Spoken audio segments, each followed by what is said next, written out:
আমার হাতের এই ছোট প্রজাপতি দুটো শুধুমাত্র দুটো সার্কেল দিয়ে বানানো। চলুন দেখি। প্রথমে আমি দুটো সার্কেল একটু বড় ছোট করে কেটে নিয়ে মাঝখানে ভাঁজ করে ঠিক এগুলারই আবার মাঝ বরাবর এক স্ট্যাপলার দিয়ে পিন করে নেব। আর পিন করা হয়ে গেলে এরপর আমি এই ভাঁজগুলো অল্প অল্প করে খুলব। আর এই খোলার পরে যাতে ওটা ফিক্সড থাকে তার জন্য অল্প একটু আঠা ইউজ করব। আমি এখানে ফেভিকলের আঠাটা ইউজ করছি, যে কোনো আঠা ইউজ করা যাবে।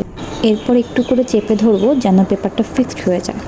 আর এরপরে বাকি থাকলো প্রজাপতির মাথায় শিং দুটো। আর শিংটার জন্য চিকন করে একটা কাগজ কেটে ঠিক এইভাবে অল্প একটু রোল করে নিলেই প্রজাপতির মাথায় শিংটা তৈরি হয়ে যাবে। তৈরি হয়ে গেলে এই শিংটাকেও আমি ফেভিকলের আঠাটা দিয়ে প্রজাপতির মাথার সাথে জোড়া দিয়ে দিব। এই কাজগুলো করতে আমি কোনো ধরনের টুল ইউজ করতেছি না, শুধু একটু আঠা, স্ট্যাপলার আর হাত দিয়ে বাকিটা করে নিয়েছি। এই তো তৈরি হয়ে গেল আমার 2 সার্কেলের ছোট্ট প্রজাপতি।